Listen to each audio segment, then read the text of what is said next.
system unfolding. Military science fiction podcast. Untold stories every Wednesday. Military science fiction podcast.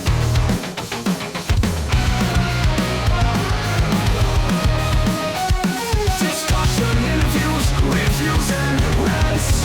Military science fiction podcast. Hey everybody, welcome to the show. Today we're talking about characters and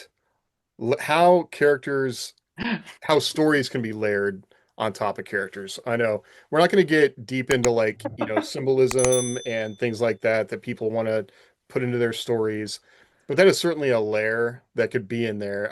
If you all have examples of that in MILSF that was successful, I'd love to hear about that. First of all, I have to tell Jeff to put his hat on. I know you were out of the club. Okay, so all I have are these overhead can lights. So if I put my hat on, this is what happens. I mean, And you're Jeff still dark and has beautiful mysterious. hair. He's got to show off that Yeah. hair, man. I like that Right. look, Jeff. Yeah, just don't. It hides the best part of your face. I know. Find that cap, Troop. Slap You out look that like roll. you look like a meme of JD Vance when you're wearing that. So if Can you do the ranger roll in these hats? I was going to say, if slap you're out that wearing roll, Troop. What do you think you're doing?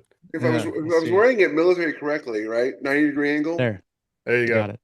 You know, I loved wearing my patrol cap. Oh my gosh, man, I was one of those guys who like ironed his patrol cap. No, man, I love the booty cap because you have to do jack with it. Like you could put it in your side pocket and then pull it out of the Right. side pocket, slap it on your head. Well, they never let us wear booty hats unless we were up. That's for it. why I liked my beret, because you could literally just roll it up and jam it in your pocket. And you didn't have to, and then you pull it out and you didn't have to worry about it. You just pulled it on. I And mean, you there guys was had no, berets before we did, I think, in the Army. So Well, that's that. We because did. Security forces, the beret was their standard. yeah. But did you have to do Yeah. all the BS with like wetting it and shaving it and shaping it? My first one, I went like all buck wild on it. Like I showered like 19 times with it. I shaved it. I did like the duct tape thing where you're pulling off all, like it was clean. I felt like that was the most And then- Army crap they ever like made us do. And it was just completely like. Yeah, but Josh was in the Air Force, so it really fit. Well, I'm trying to work on a truck Like, in the motor pool. I think the difference, maybe the difference in sentimentality about it is Yeah. like the Army didn't really want it, A, and B, everyone got one, right? So in the Air Force, like the only people, well, like I think Pararescue have berets, and I can't remember if TACP have berets, but in the like general Air Force, security force are the only ones that get berets, and it's very distinct. Don't get it wrong. Nobody in the Army wanted everybody to have berets because the Rangers and Special Forces were the only ones who 100%. and 82nd Airborne should have berets. And I agree. And listen, like in a like in the military setting, fundamentally there's nothing valuable about the beret. Like it's just for looks, right? And so like I get like the special forces guys wearing it because you look at it, you see a guy with a beret and you're like, I ain't messing with that guy. And the I don't know why we started with it, but like it's very, if you walk into a building and you have your beret on, like something's wrong and like you're going to do some work. Because the only reason you're not supposed to take it off is when you're armed, right?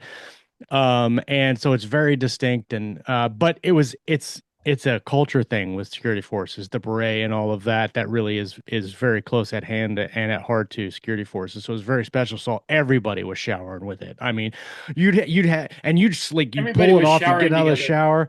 Yeah. Oh well, yes. Well, our dorms were right across the street from the basic training dorm, so we didn't go very dorms, far. these Yeah. guys. Yeah. Oh yeah, and Well, the nice air thing- conditioning.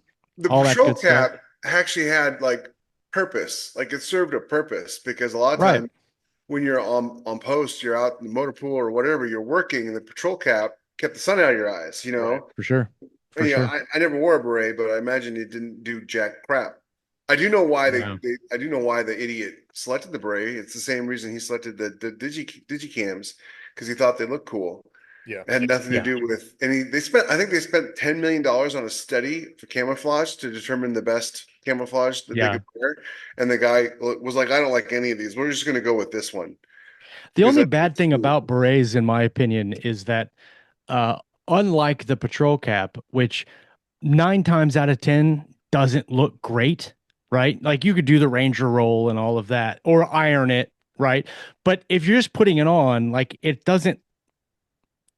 not for looks, right? It's for function.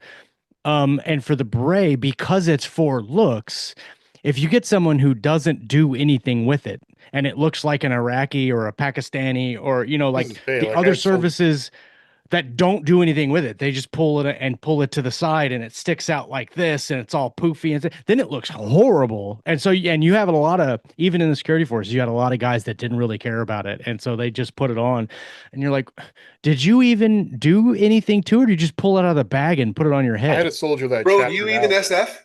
Yeah, Right? I chaptered him out You because got it. You got to have the side like down too, right. like Well, he took almost over pride your eye. in his beret being just like complete garbage, and it was like just yet another thing that you had to like correct on him every single day. And oh, there it is. Oh, there it is. Mine's out in my office. Yeah, that's Let me it. Okay, fix I'd that. say that looks pretty See, it's the cool. only thing that still fits. That's like the You, one piece of my you look like uniform. you're in the Royal Manticorian wear. Navy. My blues jacket still fits. Hold on, I gotta lift the camera up a little bit. My class A's fit my son. Yeah. I got rid of my Class A's a long time That's the only ago. thing I have left. There. I've still got my Oh, blues jacket. except my hair's all sticking out. That's out of regs, but yeah, you pull it down and That's why I said you look like you're in the Royal Manticorian Navy. You look good. That was yeah, cool. I look like one of the cosplayers Yeah. at his cons. The only thing I kept from the Army was I still have one set of BDUs with my name tags and everything that do not fit, and I have an LBE. I It's all wish set up. I wish I still had my BDUs and my boots, but I don't. All I have is my class A's. I do. I They had just my remind me they boots, don't but fit. they fell apart a long time ago. I do have one pair of boots I resold, which are just amazing shoes. They look terrible, so I don't wear them that often. But so I've got my Josh, this blues was jacket like, still you wanted to hanging in talk the about layers, and I'm trying to think closet. how this Oh yeah, Clothing kind of layers. layer. Well, Yeah. actually, Josh's rant about the people not taking care of the cap, that's a great character feature, right? Yes. yeah, Yeah. for sure. So with Jacob, the whole thing about in Rims of War, on a Navy ship, the captain sets the terms for what people wear, right? And there's some captains who are like, you're going to wear your finest outfit, your finest class uniform whenever you're on duty or whatever. And everybody hates that because what officer wants to work wearing their mess dress or whatever? You know what I mean? Not that Yeah, that sucks. But so Jacob always makes a point of wearing like, the sweater and the slacks and the boots and stuff like that. And to keep it a little bit less formal. And so you can really have like a lot of layers, so to speak, on a character just by how they, especially in a military setting, just by what parts of the uniform they require, Yeah. Because like we were never allowed to take off our BDU top, but there were units that allowed people to take off their BDU top while they were working, and there's Oh a yeah, lot of for sure. question on that. When I so like in the like I don't know if the Army's this way, but even like rolling your sleeves, right? So in the Air Force, you've got to have the square roll. You can't like roll it inside out like the Marines do, where you're just like rolling it up. You've got to pull the sleeve up and then pull it, like you've got to do the fold and then fold in the the cuff Army, back over. you have to have it folded with the outside part out. Yeah, that's the way we had to do it too. At a specific height. Yeah, for sure. Well, but I remember when I joined the bomb team and we got our BDUs for the bomb team. I remember specifically turning the cuff up just so it's like right here, and I was like, oh yeah, now I'm an operator because I could fold, because SEALs and they always fold it up halfway and all that jazz. I gotta ask you this, but- Josh. I was doing when I worked for the police department, I was doing traffic control, and my uniforms had like a reflective thing on the inside cuff, and I turned it up. Oh. It was also hot outside. And this guy, a sheriff's deputy, came up to me and was like kind of beside himself that I had turned up the cuff on my uniform and didn't have it like buttoned all the way down. And I hadn't experienced that since I've been in the Army. And is that that Yeah. kind of a standard thing, or is that an academy thing? Is Kansas care about that? Well, yes, but not as strict as the military, right? Like I'll give you a great example of this. In the academy, you get all your gear, you get trained with all your gear, And in the academy, you've got to wear it all the same way on your belt. Well, once you get out of the academy, you can do whatever that you want. Right. I never once carried pepper spray on my belt, and that was a required item on our belts. Like you had to have it on you. I never had it on my belt, never had it on my gear. It was in my bag in the car, but I react very, very poorly to pepper spray. Like I got sprayed right in the middle of the day that we were doing the training, and 2 hours later I was still like I couldn't see. And by the like finally I got recovered and I drove home, took a shower. That was a mistake because it then it reactivated just soaked everything, it. and I'm in the Yep. shower just. If you ever get pepper Why did spray, I hear don't him take a say hot that shower. in the voice of Sean Connery from The Hunt for Red October? There are some things in here that react very poorly to pepper spray. 100%. And so like you could technically you weren't supposed to, like if you wore long sleeves, you're supposed to wear a turtleneck. Some guys got away with not wearing the turtleneck and just the long sleeves. Some guys would roll them up, like they'll do like the one or two turns. And like most sergeants really don't care. But like if you're having an inspection or if the captain's coming or whatever, then they don't.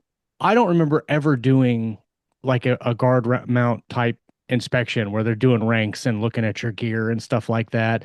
They always said your boots had to be clean and all of that, but I knew guys that their boots were covered in dirt all the time. Like it was like they put more wrinkles into their uniform every day. Like it wasn't as strict, but there is, it's paramilitary, right? So it's not as strict, but I do like the uniform aspect of character building, and the way that you can show like that somebody, like you're saying, doesn't care or is just kind of flippant with the regs or whatever, and you don't really have to go into that. If you've got a situation, you brought up the Royal Manticorian Navy, and the only really the visual you get is the covers, but it gives you a great visual of what their uniform looks like, and it's very proper and stuff like that. But then they start talking about like the maintenance guys, and they don't wear that stuff. They wear like the jumpsuits and all of that. Or you look at like Star Trek and how their uniforms kind of separate themselves. I think that's a really great thing to do. And honestly, when I was talking about layering, I hadn't thought of that. I was thinking more along the lines of telling a story without telling a story. Right. Inside the character. So like in the book that I've been working on for 8 years, Weaponized, the one of the characters, his favorite drink is my favorite drink, which is orange juice. Is a different category than coffee, because coffee is in a thing all in itself. But for breakfast, I love orange juice, and if there's orange juice there, I'm on it all day long.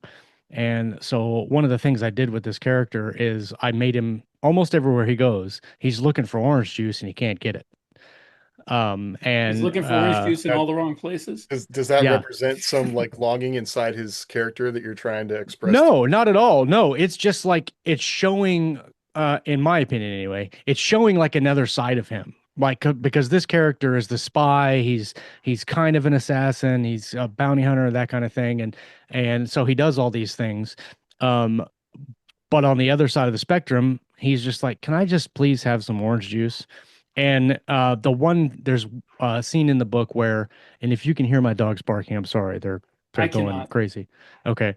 I am redoing my office for the 100th time, and so my door is blocked. I can't shut it. But he gets this point in the book where, policy. yeah, he gets this point in the book where he orders orange juice and they have it, and the bartender brings it to him, and then he gets pulled away like just as he's getting ready to drink it, and he's got to set it back down and go. When we were in And Salt Lake City, I got to tell the story real quick. We go to a restaurant and Rick orders this orange juice, and they bring it out, and it's like I kid you not, like a 24-ounce glass. Yeah, it was huge. It wasn't even a pint glass. It was like, and Love they it. filled it to the very brim, and so it was like almost taunting you with the orange juice because you yeah, you've got couldn't get to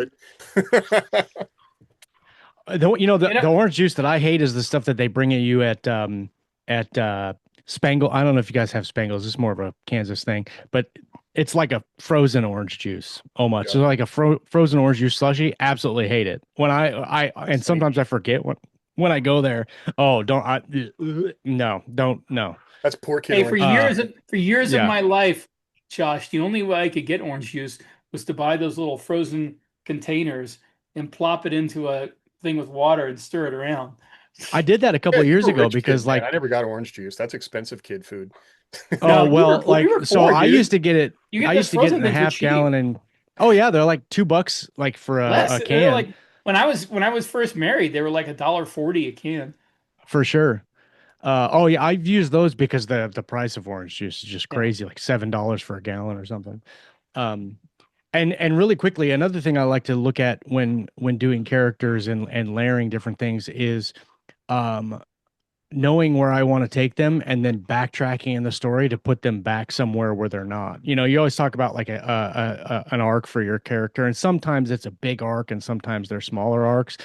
Um, I like to look at that and go, what can I do with the characters to try to layer the growth, but also the understanding of the character for the reader.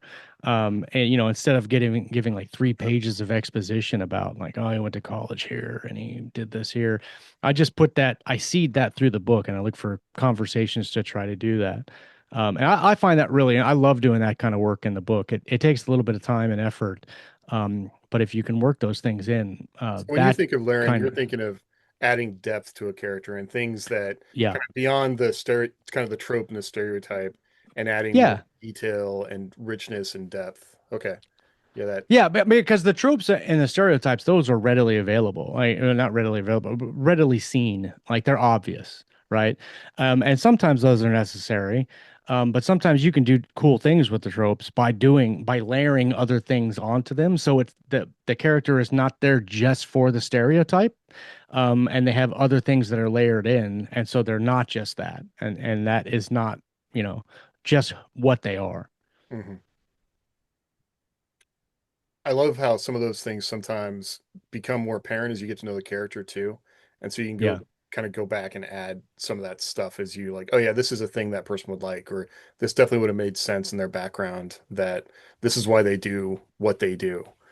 Yeah. Uh, Plus, it's neat too because you give characters little things, and then when it comes up again, you know, once or twice a book, the reader gets that feeling of like, oh, hey, here's that thing, and whatever that thing is. Oh 100%. no, here's some Yeah. orange juice, and oh no, he's not going to get it this time, Yeah. And and then so when he finally does do it, they're like, "Oh, thank God, he finally got I the know, well, orange you're juice." creating Right? right, tension, right? As it yeah, goes Yeah. along.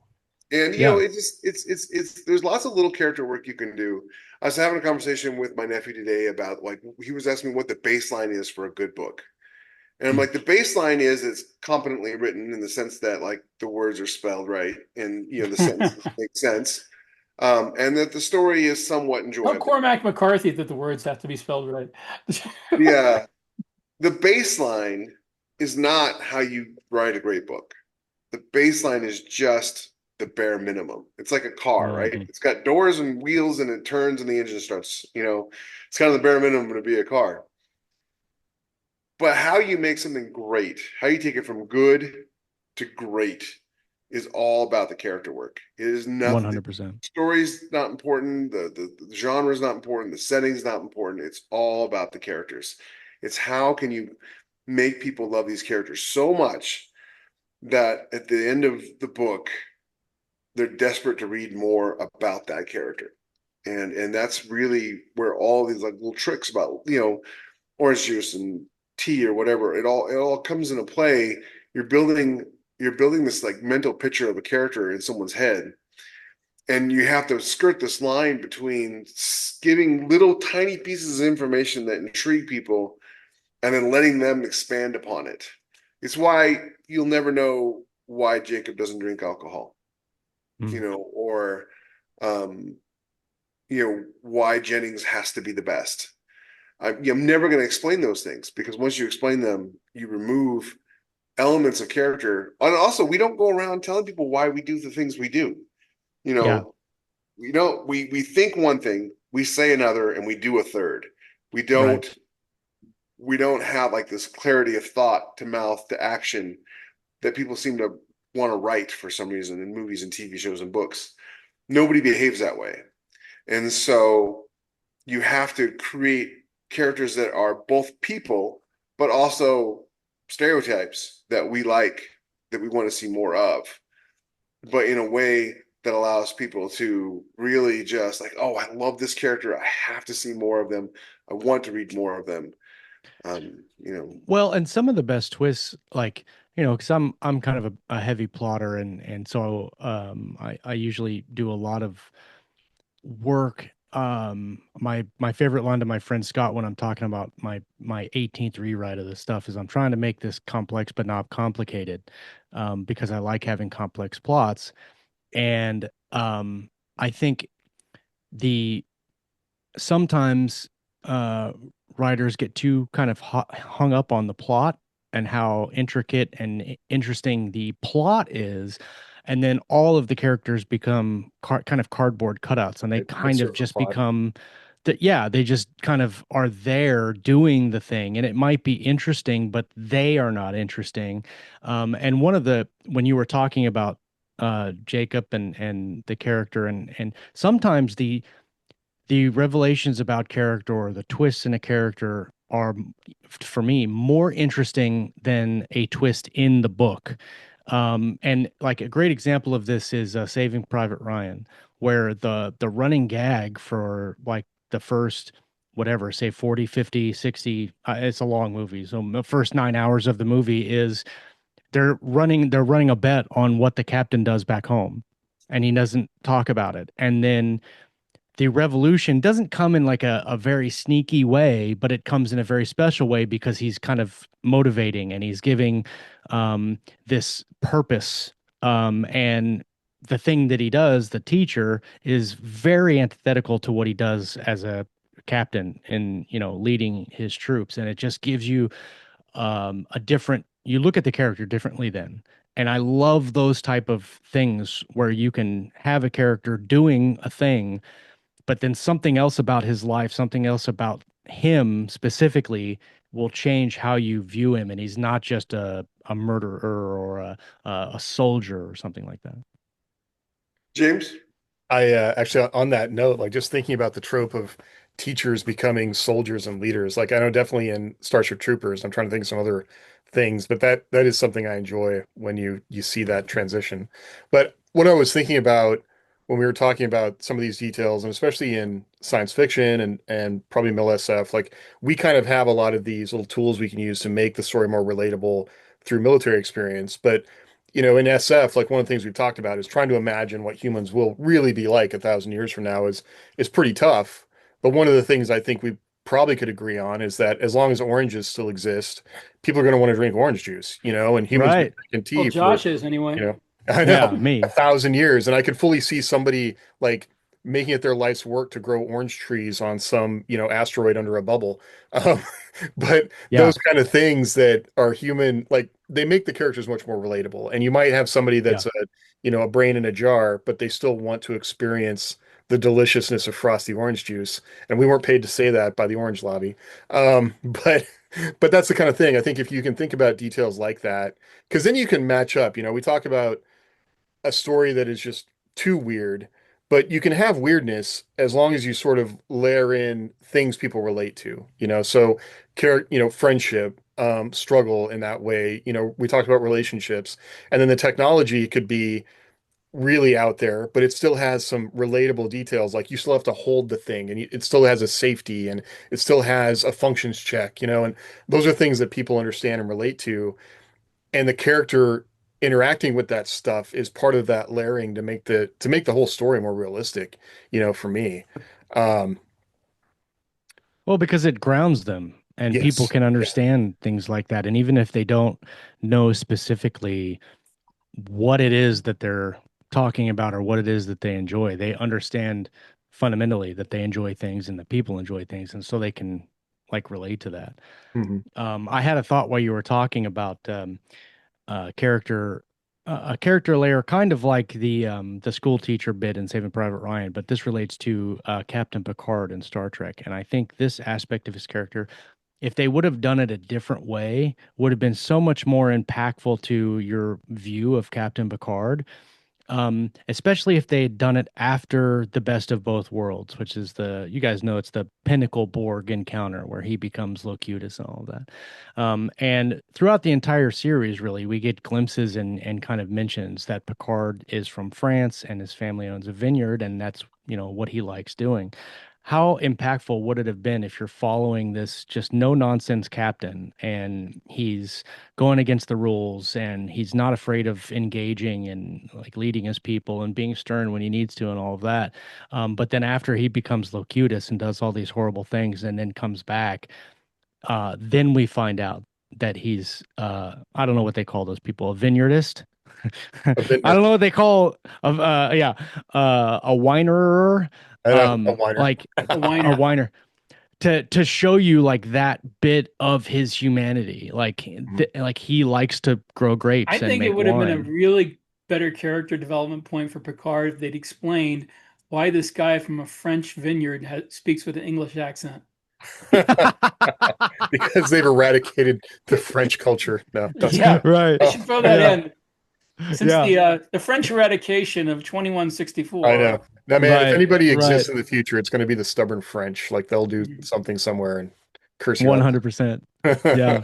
Well, it's interesting is like getting back to like characters and why they're so important. The thing about fiction, the thing about books and it does this better than any other medium, is it lives in the head of the person who's consuming it. Mhm. Movies are a very passive medium. You experience them, they're wonderful, and then they're over. But books stick with you because the words are inside your head. And I can't remember when it was, like 2014 or 2015, that someone did the study about characters and books and why it impacts the way people feel when a character dies. And what they found by doing an MRI was that people experience the death of a fictional character exactly the same way they experience the death of a real person. Chemically, their brain does not know the difference. Wow. And so you have this opportunity to create these characters that people really, really love. And it's why, I mean, I always say like people come for a story, but they stay for the characters.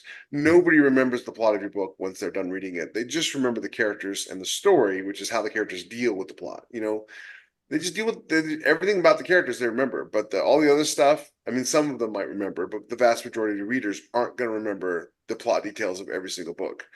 No, sometimes I don't remember the plot details of my books. Right? But you do remember your characters. Yeah. Your characters are real people to them.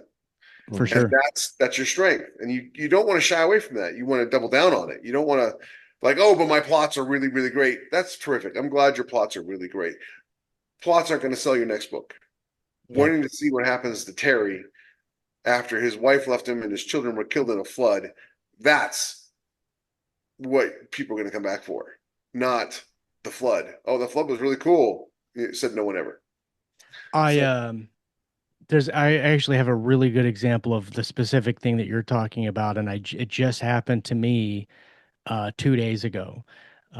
So I've been binge reading thrillers for a couple of years now, and one of the they're two authors, Andrews and Wilson. They do Tier 1 and they do Sons of Valor, and they have started doing the Tom Clancy books now. The latest Sons of Valor book came out, and I don't want to spoil anything by saying specifics, but there's a character in the book who we followed through the books. And like you're saying, Jeff, in a book, it feels more personal because you're in their thoughts, you're in their feelings, and it's not just you're looking at them on the screen, and you don't really get that fourth dimensional kind of interaction with the character and connection to the character. But in a book, you do, especially if they're a POV character where you can be inside their head, literally. And there's a sequence in this book where this character, you're in his POV, and he's thinking about his family and he's thinking about his commitment to the brotherhood, and he's got these very personal thoughts, and he's like, all right, time to get locked in, let's go. And they start doing what they're doing and almost immediately get shot. And you're in his POV when he gets shot, and inevitably he dies. But Spoiler. well, I'm not saying who, but But somebody you dies. get- That's a spoiler. yeah, you get you get the emotional, the visceral reaction from him in the moment, and then right after that, you get the very powerful emotions from his partner who's with him and behind him when he gets shot, and then tries to save his life. And Is that the on a rooftop? common, no, no. Okay. Most people know the book called Uh, Sons of Valor that I read. this is Sons of Valor 4. It's it just recently came out. Oh, okay. Called it's called False Flag. Those are the Navy But SEALs, though, right? yes, Yeah, I yeah, read the first one, and something like that. He did that. I think he did something like that in the first one, where he was in someone's POV when they got shot, yeah. and yeah, he does that really well. And it's just so like first of all, they're amazing writers. But when you get that emotional impact from the person who has been a really pivotal character of the series, but also he's a family guy and all of this, and um, uh, the I was so angry, and then but at the same time I was like, he's gonna be fine. They're gonna get him back. Like they medevac him, they get him back. He's gonna be fine, and he wasn't fine. And I was angry and depressed and sad, and to be able to do that in a book for characters who for any real definition they don't exist, right? They're figments of the author's imagination, but to get that reaction from somebody is, man, that there's nothing better than that. And there's no plot twist or plot device or anything that can cause that amount of emotional connection to any part of your writing more than a good character. A friend of mine joined the French Foreign Legion, and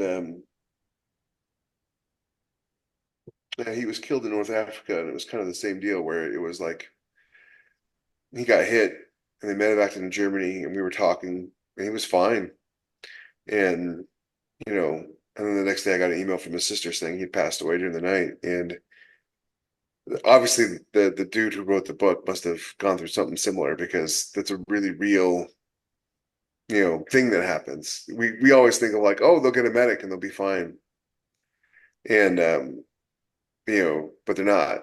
And so that's, yeah, that guy. I didn't realize it was two writers, but yeah, I read the Then first one. again, I Couldn't read mean, more. we're talking, you know, that happens now, but even now, with American anyway, military medical stuff, there's the odds are that if you get off the battlefield, that they're going to be able to stabilize you and you'll survive at least short term. Yeah. And in the future, I just have a hard time believing that somebody would get off the battlefield and be stabilized and then die like in the operating room in like 300 years from now when we're flying to the stars. They gave up the will to live. I know. Yeah. Well, I mean, Well, this isn't a huge number, but I have more friends that have died from alcoholism or heart attacks in the military that Yes, were in the military than died in combat. I have the exact same experience. Yeah. the only counter to that point, Rick, and then I have a question for you after I make this. The only counter to that is I have very personal experience with someone who was fine in the operating room. Oh no, after I got said it shot. happens now. Yeah, I'm saying No, I'm yeah, talking yeah, about yeah. 300 years. Like we're flying to the stars. It's like by that time we'll have cured male pattern baldness, and Jordy wouldn't have to wear his visor. It's Yeah. Yeah, true.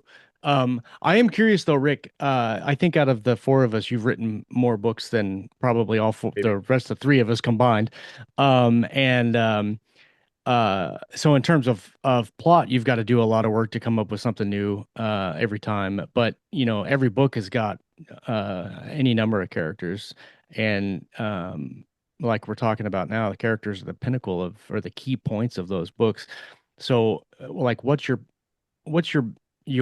base process? Like, do you when you initially do it, and then how do you go through? Because I do a couple of passes where I just write it, and then I figure out what the character is, and then I go back and add that flavor in. Is that something that you do, or does it just No, come to I you? come up with the characters first. Hmm. Maybe not every detail about them, but I know what kind of person they are and what I want to reveal about them first. That's basically how I start a book. Is with the character. I mean, first the setting. I got to know, is it military science fiction? Is it in the future? But then once I get that, I start thinking of the characters, and I've always done it that way. I always start off with like I used to do it a lot more pedantically, like a character sheet from Dungeons and Dragons, but Mhm. Yeah. now, I And you've mean, got just a whole bio with age yeah, and weight and eye yeah, color and all height that. and all that Yeah. stuff and where they went to university. But what right now I write like what kind of a person they are and how they got to be that way and how it's affected their life. Like, um, and honestly, it's kind of funny, but I find that it's easier to do that, to reveal it, I guess I should say, with side characters instead of the main characters. But Jeff, you wanted to say something about the bio? Oh, I sensed that you needed to say something about the bio. might also have been like me feverishly typing in the chat. I have to say something before I forget. Um, we've all seen those how to write classes, and they always they talk about. I'm reading a book about it. They talk about like this 37-page character sheet, and maybe it works great for romance because I'm pretty sure 90% of everything you read online about how to write is written by romance authors and geared toward romance authors. But you waste a lot of time coming up with details that you shouldn't, and not that they're Right. just not important, but that you Right. shouldn't know when you're making that character. No, Because, you should know. The audience doesn't have to know, but you should know. well, I mean, you don't know. I mean, like for instance, like unless it was pivotal to who the character is, you don't need to know what the name of their elementary school You is. don't have to, but you're the one that's going to be writing from inside their head. So you should know exactly what they're going to do when think faced with that you. is the key You never tell the lesson audience, but you that got to so know. many people forget is writing from inside their head. And like And so often they're like directing people around a diorama and they're not thinking about being inside their head doing things. yes, and that's my point. And you can tell what a character is going to do by knowing two things: what they want and what they need. Yeah. And I you know don't those even two think things. you don't need to know what they want because most people don't know what they want. Again, you're You, not telling the you audience. You no, need. no, but I'm saying you're writing from inside their head. Most people inside their head don't know what they want. They think they know what they want. So That's what. Yeah. what's your right, or and they definitely don't know what they need. Well, yeah. Of course not. So But I like to. my point is that you need to know what shaped them into that person so you can predict what they're well, going to do. that's really interesting because I completely disagree.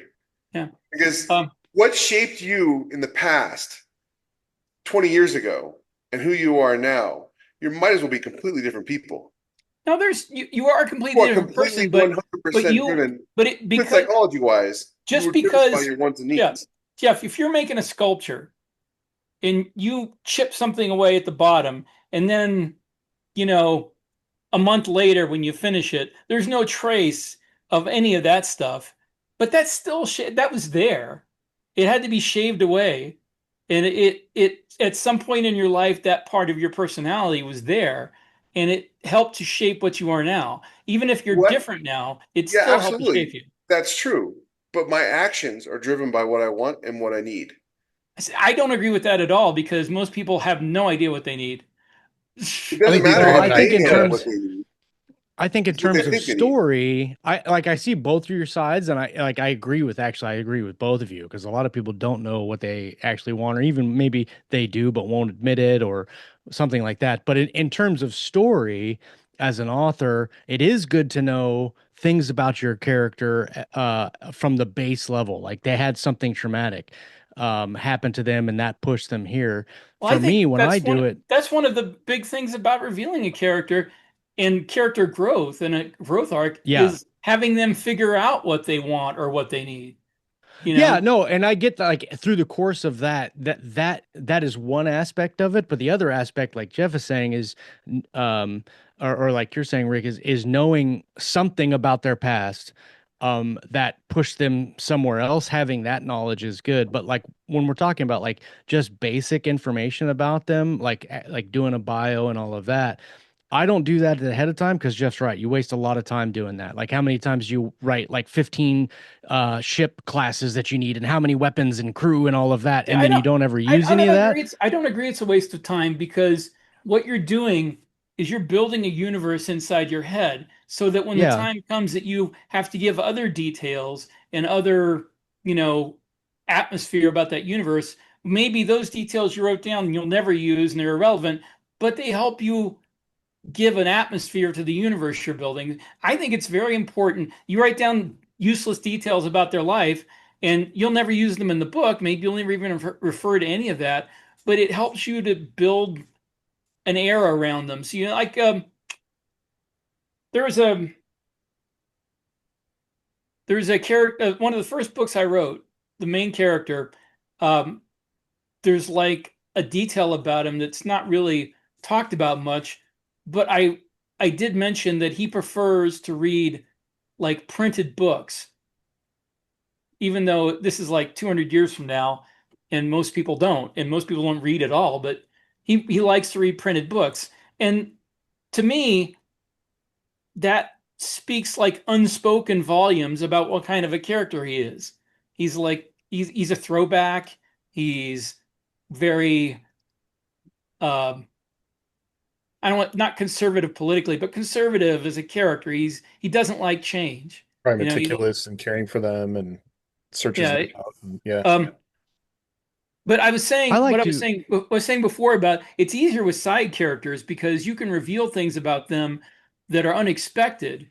Whereas with your main character, if you're seeing things through their head, especially first person, there's a lot that's just going to be revealed in exposition. But if you got a side character, you suddenly reveal that they were a totally different person 20 years ago, and you're like, oh my God, how did that happen? Like in the Wholesale Slaughter, there's a character who's kind of a mentor to the main character, and she is a very strict, by the book military. She's a ranger, and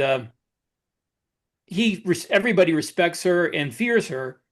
And then he finds out midway through the first book that like 15, 20 years ago, she was hanging out with this guy who's basically a pirate and, doing really wild things and had this wild, not adolescence, but young adulthood that makes him totally change his view of her. Right. And I'm not saying don't come up with those things. I'm saying don't fill out 30-page character sheets about every. I'm saying do whatever you need to do to get your head in prepared for the book. And if you need to do that, that's fine. And I think the younger a writer you are, I'm not younger age-wise, but the less you've written, the more that kind of thing can help you. It can help you get into a mindset to write this without having to refer back to it. In my opinion, I think it takes the focus off of the important details and puts them on mundane things that ultimately can be changed or don't matter. It doesn't matter if you change them. It just matters that you start thinking about them. I mean, for people who are just starting writing, putting down details like that may be a waste of time as far as we're concerned, who have written, dozens of books, but it can help them to get into a writing mindset. And I don't begrudge that. I had to do that when I was younger. When I was starting writing, I had to do all these background things that got me to a point in my career where I didn't have to do them anymore. For sure. Because you just do them in your head. In my head, yeah. Yeah. But before you learn how to do it in your head, I think it can really help somebody to do it all on paper, even if you never use it, even if it's a waste of time as far as writing the actual book. I think it can help. Because if you want to layer a character, you need to start building that layer somewhere. Even if it's like when they built the pyramids, one of the theories is that they had like these ramps made out of sand that you don't see them anymore, but it helped them to get the blocks up there. And I think that's what doing this kind of is. It's something that you'll never see and may not. Except that didn't happen. Somebody made. I don't know. I said it's one of the theories, and it doesn't really matter if it happened. We don't know how it happened. Point. Which is my point. It doesn't matter. Aliens dropped them from the sky. I mean, come on now. At any rate, what do you want to say, James? I wanted to. I wanted to get to that for a second, but I wanted to add too. When you're talking about like bios, you're right, Rick. It may be helpful for a beginning author to do that ahead of time and get all that information down, just so you understand what you're doing and even who your character is, like what age they are and that kind of thing. If they have a family, that would help you probably in the building of that character. What I like to do is I'll come up with that kind of stuff, like a name, age, and that, like the very basics. And what I do is I keep kind of a running bio and a running sheet on all of my characters, and then even of like what they've done as I'm writing the book. So like if I'm writing a scene and I have a thought, and this is where I get away from plotting when it comes to character. That's why I have to go back a lot and change things, is because I'll get to a point in the book where the character needs something, like the orange juice thing, since we've talked about that. I didn't get the orange juice thing until I was almost done with his character arc. And then I was like, oh, that's a really neat thing. I might see if I can work that in. And then I add that to the bio. He loves orange juice. And then I go back and find, whatever scenes that make sense to fit that in. But that also works in terms of like where they went to school at. If they have an incident that happened at school that relates to something that they're going on, then I'll jot that down. Like, okay, they went to school here, and I'll have that in my bio. So if I ever need to go back and reference it or something like that, if it comes up somewhere else in the book, I don't have to go research the entire book and try to find out where I put that stuff in. I just have a running list of things that I add in. Oh, book And that helps. Yeah, it kind of like that. Yeah, exactly. But I do want to touch on James. I know that we're talking about like sometimes physical characteristics and like how a character thinks and does things like that. But I think he has a thought on how layering themes and kind of symbols into a character as a process goes for him. So James, what did you have to say about that? When we first said layering, that's the thing that always comes to mind, I guess, is like starting from a theme or thinking of a theme when, starting the book. And then, no writer should ever, I think the standard advice is like, just don't do symbols. Don't even mess with that. But Don't do I what? was That curious happen if on there, its own. That Don't will do happen what? on its own. yeah, that will happen. Symbology. Yeah, yeah. Oh, But are there themes that have led you to places, or did you start with ideas that kind of you were intentionally working into a story through the characters? Is there anytime you've like intentionally tried to do that, um, and had it work out?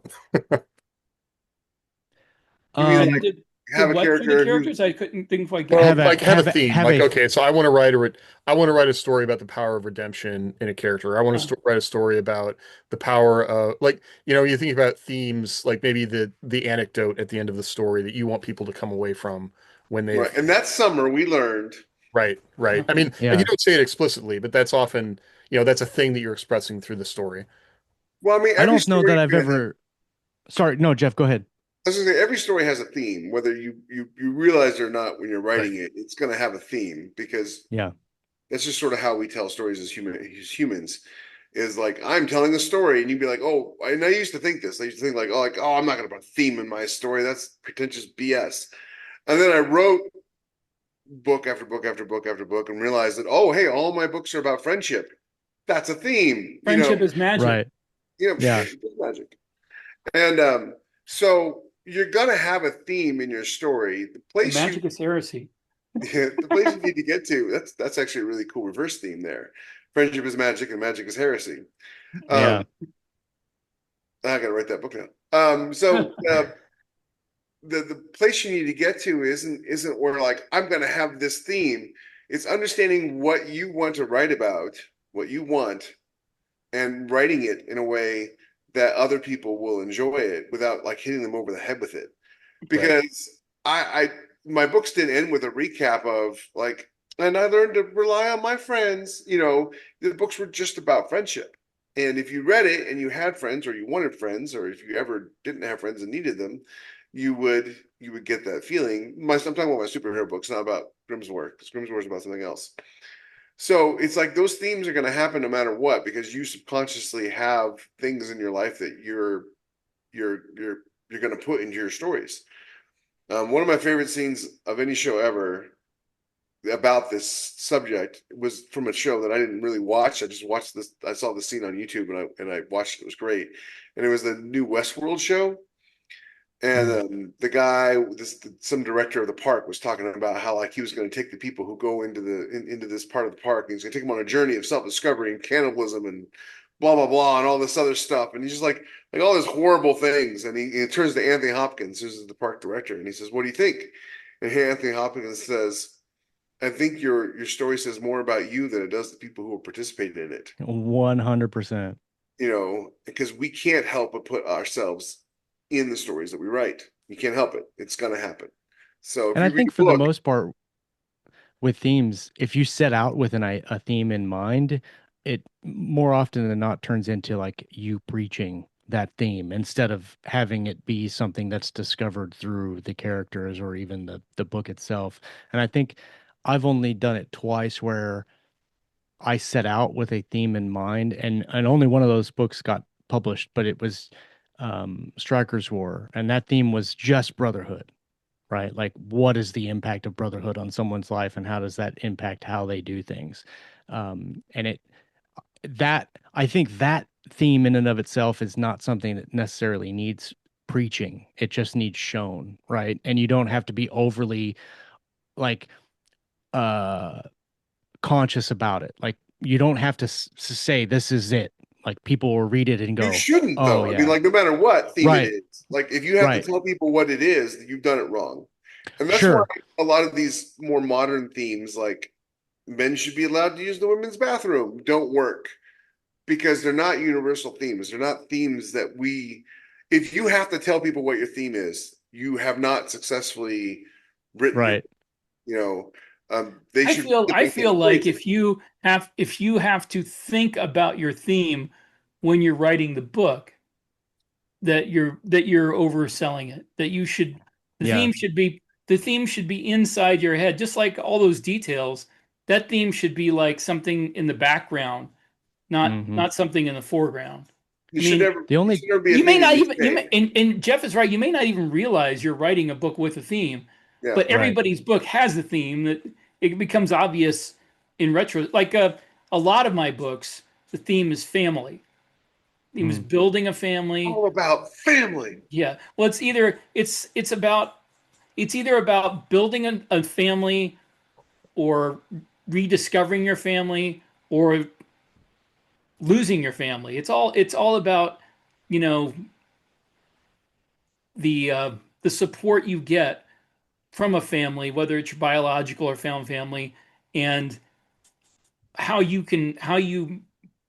are affected when you lose that or regain it. I mean, it's it's not something that I set out to put in there, but in the end, I realized that a lot of these series wind up with somebody who had everything stripped away from them and builds a family, for support. Hmm. And Rick's I 100% right. You should not be like writing your pages going like, how can I work the theme into this page? The theme is very ephemeral. It is very, it's something that is like it can be described in one sentence, but that sentence should be spread out through the entire book. yeah. You know, go ahead, Josh. So I have an example of it's a book that is not. I don't know if I'll ever get to write it. But it's the one book that I did start with a theme specifically that I wanted to tell. Um, but it's a theme that doesn't necessarily need preaching, and I'm not going to like in the if I ever do get to write it, I'm not going to say this is the theme of the book, right? But it's a an examination of human misunderstandings and how those misunderstandings and misinterpretations affect society as a whole over time, right? And so like I started with it's this fantasy book that I've talked about for I don't know if I've ever mentioned it on this podcast. I know I've mentioned it on others, but it's a world where they're gods, but they're not really gods. They're just like really, really powerful beings. And um, through the entirety of the book, you think that this one god is the good god and this other god is the bad god, and this bad god's destroying the world. And the um the good god, it has a following and everybody like there's a church and all of this stuff. And when this other bad god starts kind of appearing in the world and kind of manifesting through different things, there's a huge struggle against that. And one of the main characters, I know I've talked about this before, but one of the main characters is a follower of the good God. And maintains that through the entire arc of his character. But in I would imagine the third book or whatever book it is, we learn that the good god is actually a bad god, and the bad god is actually the good god, Spoiler alert. and the majority of the characters like shift their way of thinking and shift how they're operating. And when they realize the truth of kind of what's going on and what happened in the distant past and all of this, and the other character who's been a hero through the entire book becomes the villain, and doesn't change. And the reason I say it's kind of a human misunderstanding and misinterpretation thing is because you can have two people standing in a room and show them the exact same thing, and they will tell you two completely different stories about what happened. And it's a really crazy phenomenon, and it's very wild when you see it firsthand. And so I wanted to kind of explore what that would do to a society on a huge level when you're showing people one, like, and they're not even telling you like in the distant past, this is what happened. They're just experiencing that and then interpreting it their own way, and that interpretation becomes the religion, and that becomes the truth of the world. And Wow, I've never seen that happen in the real world before. yeah, no, exactly. That's what I'm saying. Like, that's what I kind of wanted to explore in the fantasy world of this. But I wanted to explore that to explore a character who becomes the villain after being the hero, but he doesn't change, because I thought that was interesting. But that's really the only time where I like the theme of the book was really core to what I was trying to write. But I can't think of another book that I've like actually thought about the theme really in any generals other than Striker's War. The themes for me usually come to me about 75% of the book. I'm like, oh, hey, I'm writing about this thing. And they're like Rick, they're almost always the same thing, you know. Right. And it's all based on who we are as people and what we need and want. And you know, it's like I want to write a book about XYZ, but I apparently need to write books about friendship and about camaraderie. Right. You know, Right. Another theme that I found myself writing, and maybe that just fits in with the plots of these books, but another theme is what makes somebody human. Yeah. which is one of the things that sci-fi is great at. Yeah. I love that about sci-fi. Well, We no- should do a And whole how episode some- on themes, because there's like themes, and there's like the one thing you can do to really layer a book is a reverse theme, which is where the villains or the bad guys have a theme that is the opposite of what the heroes have a theme of. And that's a little bit harder to do if you're not aware of your own kind of writing and your own kind of style. But Yeah. that's definitely something we could talk about at some point. But we also have to wrap it up. So Some of these subjects, like, I don't know how many times we've got like really, maybe we need to plan out like a 2 or 3 hour block where if we start getting caught up, like going on a subject, we could just go and talk about it, because it's always hard to come back and restart the conversation after it. I know. and it's always really cool too, because it's like one of the things that I've always learned is like there's no one way to write a book, right? There's no right way, there's Yeah. no wrong way. What works for me doesn't work for Rick, and what works for Rick doesn't work for me, you know, et cetera, et cetera. But I mean, like, if you find something that works for you, do that, you know, and don't stop doing that, because if it works for you, it works for you. And don't let people tell you you're doing it wrong if you're getting the results that you want. For sure. And for anything, it's almost like having, a debate. Like, if you have a method that works for you, as you get better and better, like I try to fully understand and articulate. If somebody's doing something different, I want to understand how that's different and like be able to articulate it. But then that makes me stronger in the way I'm doing it is working for me because of X, Y, and Z. So I mean, Yeah. I don't know, I like hearing about how people do other things, even if that's not how I'm going to do it. So, but all right, well, hey, thank I you. wonder, Yeah. and sorry, James, I wonder real quick. I know we're talking about doing a live show here Yes. coming up at some point in the future. But I wonder too if for the viewers and the listeners, if you have some startup questions, like if you have some things you like we haven't talked about it that you're interested in or you'd like to hear something about, that'd be a great way to start that show. If you want to throw that in the Discord in episode discussion. I don't know how we can. I know that I think that there's a way to tag like hashtags or something. I'm not sure. But if you just put like really bold in all caps, like AMA discussion, this is something I want to talk about. There's this new we thing can- called hashtags I've heard about, kids. yeah, it's actually the pound sign. But if you've got some ideas for that, or if you have something interesting you'd like to start off the conversation with, or even just touch on in an episode in general, let us know and we'll talk Just about ping it. one of us. Yeah, yeah, and if it's logistics, lost let us Jeff. know exactly what you'd like to hear us talk more about with logistics. So, Yeah, 100%. Right. yeah. All right. Well, hey, Jeff had to run out, but we'll see you all next time. And thanks for hanging out with us. All right. We'll see you later. Bye.